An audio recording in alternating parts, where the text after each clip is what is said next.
ओम शांति।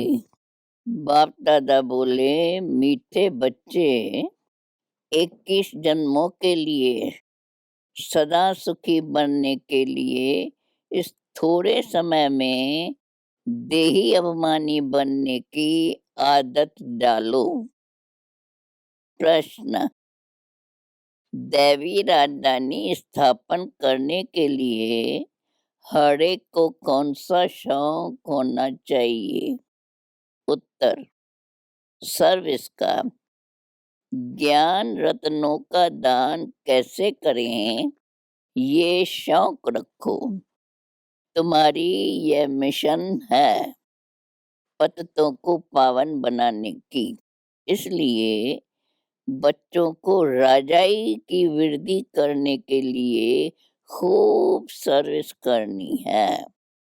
जहाँ भी मेले आदि लगते हैं, लोग स्नान करने जाते हैं, वहाँ पर्चे छपाकर बांटने हैं, ढंढोरा पिटवाना है। गीत है, तुम्हें पाकर हमने जहान पा लिया है। ओम शांति। निराकार शिव बाबा बैठकर बच्चों को समझाते हैं कि बच्चे, देही अभिमानी भव, अपने को आत्मा समझो और बाप को याद करो। हम आत्मा है, हमको बाप पढ़ाते हैं। बाबा ने समझाया है, संस्कार सब आत्मा में ही रहते हैं। जब माया रावण का राज होता है अथवा भक्ति मार्ग शुरू होता है, तो देह अभिमानी बन जाते हैं। फिर जब भक्ति मार्ग का अंत होता है, तो बाप आकर बच्चों को कहते हैं, अभी देही अभिमानी बनो। तुमने जो जप तप दान पुण्य आदि किए हैं, उनसे कुछ भी फायदा नहीं मिला। यह प्रैक्टिस कराई जाती है कि अपने को आत्मा समझो, पर यह पुराना शरीर हमको छोड़ नया लेना है। सत्युग में यह 5 विकार होते नहीं। देवी देवता जिनको श्रेष्ठ पावन कहा जाता है, वो सदैव आत्म अभिमानी होने के कारण 21 जन्म सदा सुखी रहते हैं। फिर जब रावण राज होता है, तो तुम बदल कर देह अभिमानी बन जाते हो। इनको सोल कॉन्शियस और उनको बॉडी कॉन्शियस कहा जाता है। निराकारी दुनिया में तो बॉडी कॉन्शियस और सोल कॉन्शियस का प्रश्न ही नहीं उठता है। वह तो है ही साइलेंस वर्ल्ड। यह संस्कार इस संगम युग पर ही होते हैं। तुमको देह अभिमानी से देही अभिमानी बनाया जाता है। सत्युग में तुम देही अभिमानी होने कारण दुख नहीं उठाते हो, क्योंकि नॉलेज है कि हम आत्मा है। यहाँ तो सब अपने को देह समझते हैं। बाप आकर समझाते हैं, बच्चे अभी देही अभिमानी बनो तो विक्रम विनाश हो जाएंगे। फिर तुम विक्रमांजित बन जाते हो। शरीर भी है, राज भी करते हो, तो आत्म अभिमानी हो। यह जो तुमको शिक्षा मिलती है, उससे तुम आत्म अभिमानी बन जाते हो, सदैव सुखी रहते हो। सोल कॉन्शियस होने से ही तुम्हारे विक्रम विनाश होते हैं। इसलिए बाबा समझाते हैं, बच्चे मुझे याद करते रहो तो विक्रम तुम्हारे विनाश होंगे। वो गंगा स्नान जाकर करते हैं, परंतु वह कोई पतित पावनी तो है नहीं, न योग अग्नि है जिससे विक्रम भस्म हो। ऐसे ऐसे मौके पर तुम बच्चों को सर्विस करने का चांस मिलता है। जैसा समय वैसी सर्विस। कितने ढेर मनुष्य स्नान करने जाते होंगे। कुंभ के मेले पर सब जगह स्नान करते हैं। कोई सागर पर, कोई नदी में भी जाते हैं। तो सबको बांटने के लिए कितने पर्चे छपाने पड़े। खूब बांटने चाहिए। पॉइंट ही सिर्फ यह हो, भाइयों और बहनों, विचार करो। पतित पावन ज्ञान का सागर और उनसे निकली हुई ज्ञान नदियों द्वारा तुम पावन बन सकते हो। वह इस पानी के सागर और नदियों से तुम पावन बन सकती हो। इस पहेली को हल किया तो सिकंद में जीवन मुक्ति पा सकते हो। राज भाग का वर्षा भी पा सकते हो। ऐसे ऐसे पर्चे हर एक सेंटर छपा कर ले सकते हैं। नदियाँ तो सब जगह है। नदियाँ निकलती है बहुत दूर से। नदियाँ तो जहाँ तहाँ बहुत है। फिर क्यों कहते कि इस ही नदी में स्नान करने से पावन होंगे। खास एक जगह पर इतना खर्चा कर तकलीफ करके क्यों जाते हैं।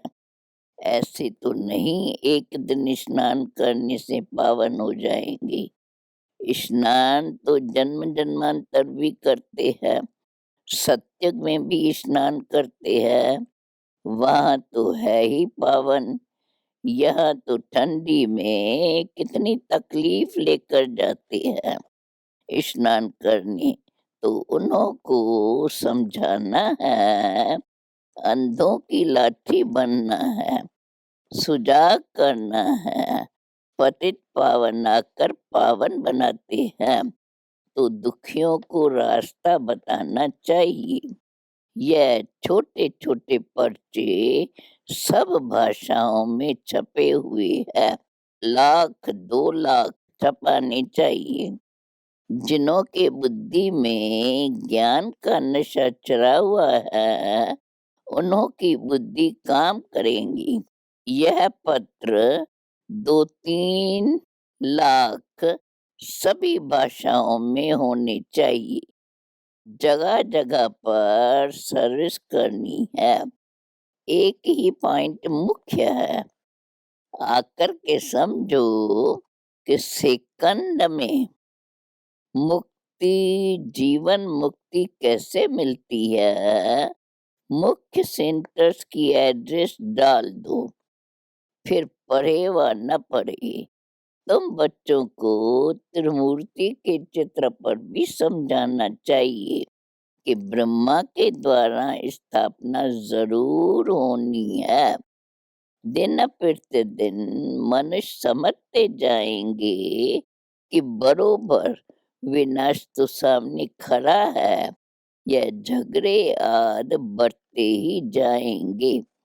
मिल्कियत के ऊपर भी कितना झंझट चलता है। फिर नहीं तो मारा मारी भी कर लेते हैं। विनाश तो सामने खड़ा ही है। जो अच्छी रीत गीता भागवत आदि पढ़े होंगे, वो समझेंगे बरोबर यह तो पहले भी हुआ था। तो तुम बच्चों को अच्छी रीत समझाना चाहिए कि क्या पानी में स्नान करने से मनुष्य पतित से पावन बनेंगे व योग अग्नि से पावन बनेंगे। भगवानो वाच मुझे याद करने से तुम्हारे विक्रम विनाश होंगे।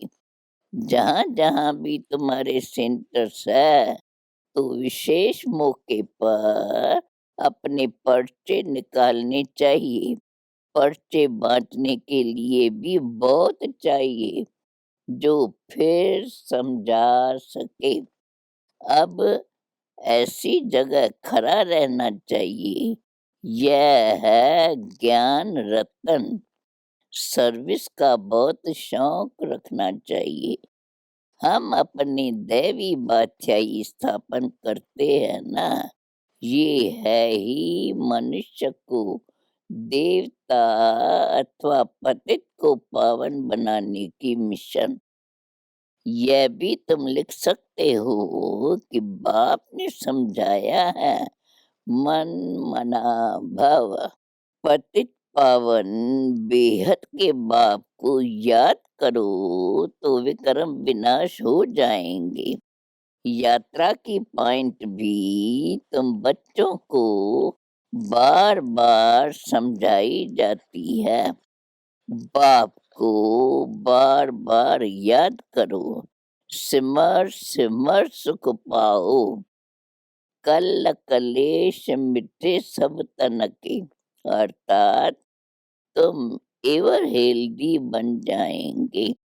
बाप ने मंत्र दिया है कि मुझे सिमरो, अर्थात याद करो। ऐसे नहीं कि शिव शिव बैठ सिमरो। शिव के भगत ऐसे शिव शिव कह माला जपते हैं, वास्तव में है रुद्रमाला। शिव और शालिग्राम, ऊपर में है शिव, बाकी है छोटे छोटे दाने, अर्थात आत्माएं। आत्मा इतनी छोटी बिंदी है, काले दानों की भी माला होती है, तो शिव की माला भी बनी हुई है। आत्मा को अपने बाप को याद करना है, बाकी मुख से शिव शिव बोलना नहीं है। शिव शिव कहने से फिर बुद्धि योग माला तरफ चला जाता है, अर्थ तो कोई समझते नहीं है। शिव शिव जपने से विक्रम थोड़े ही विनाश होंगे। माला फेरने वालों के पास यह ज्ञान नहीं है कि विक्रम तब विनाश होते हैं जब संगम पर डायरेक्ट शिव बाबा आकर मंत्र देते हैं कि बच्चे माम एकम याद करो।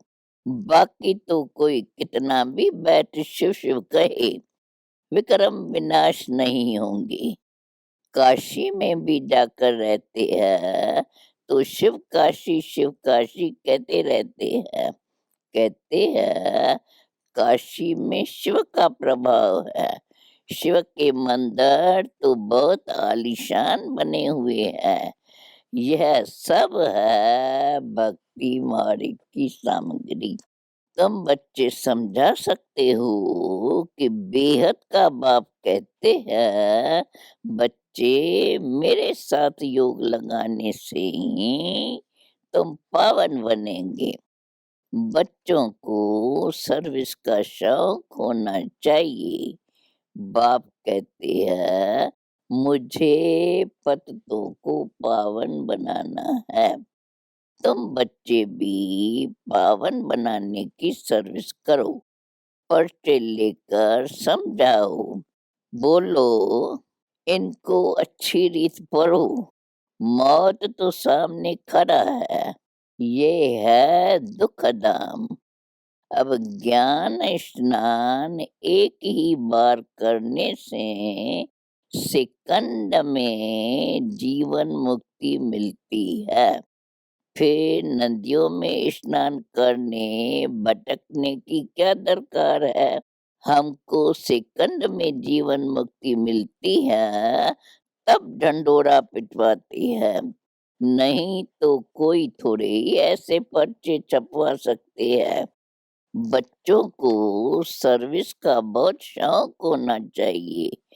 पहेलियाँ भी जो बनवाई है, वो सर्विस के लिए।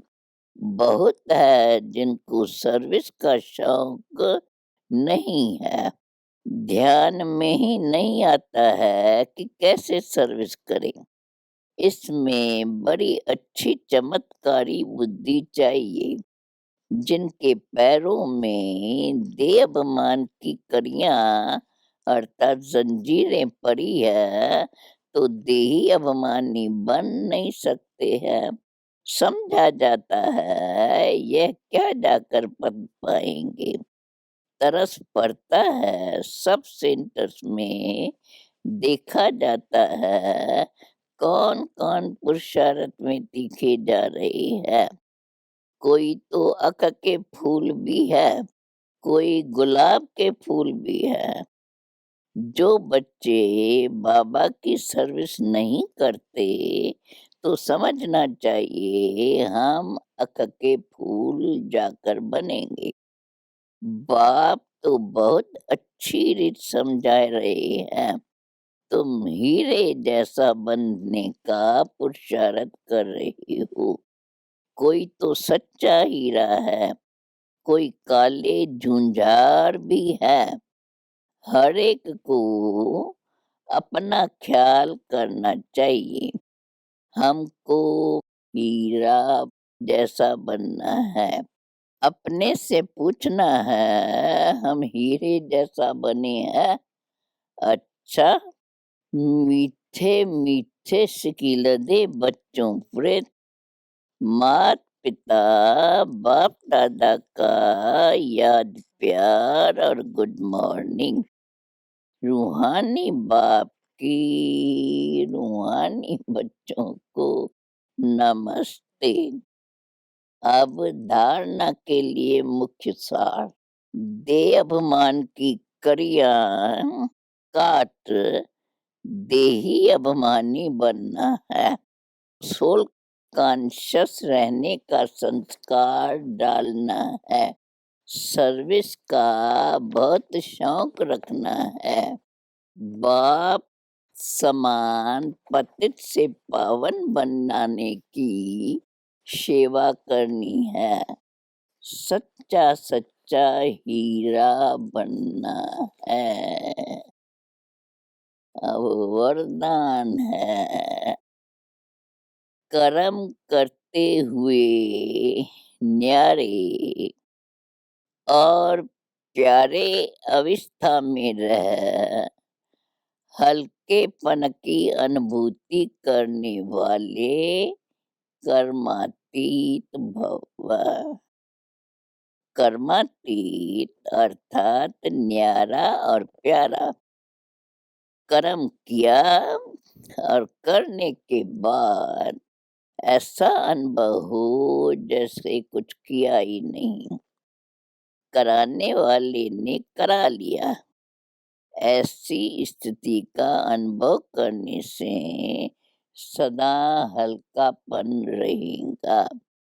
कर्म करते तन का भी हल्कापन, मन की स्थिति में भी हल्कापन।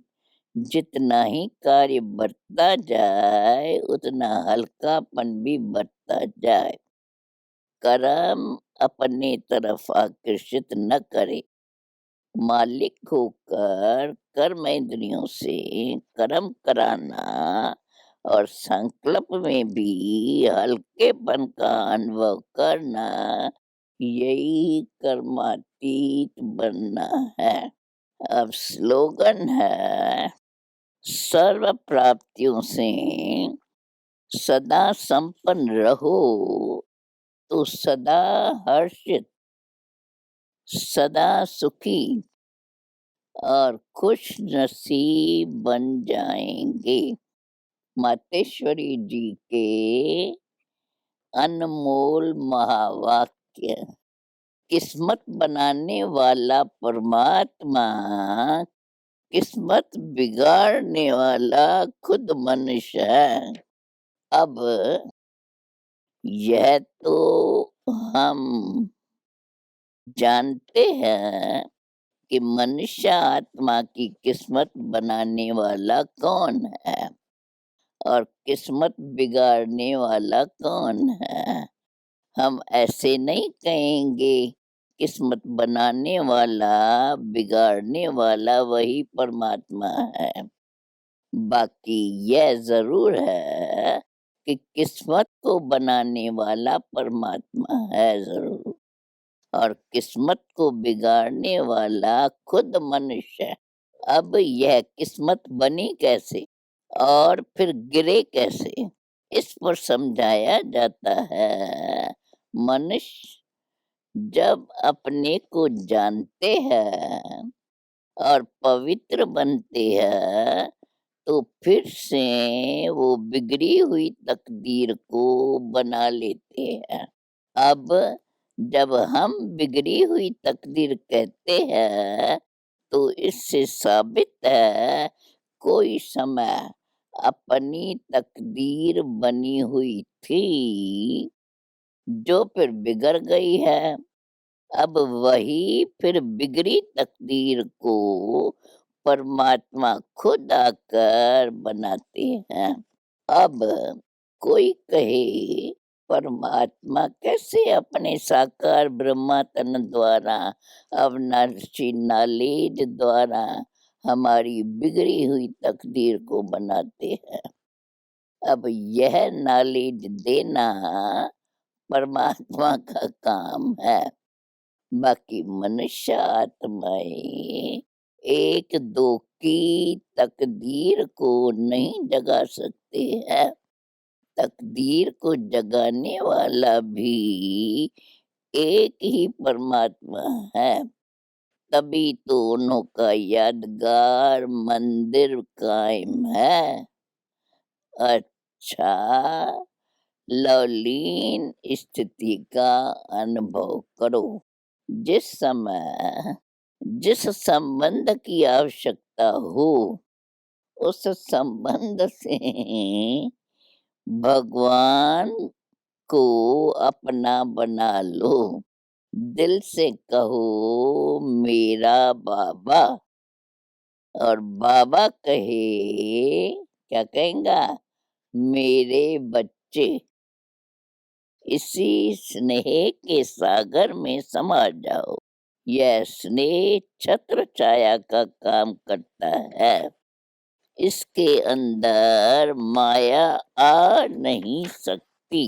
ओम शांति।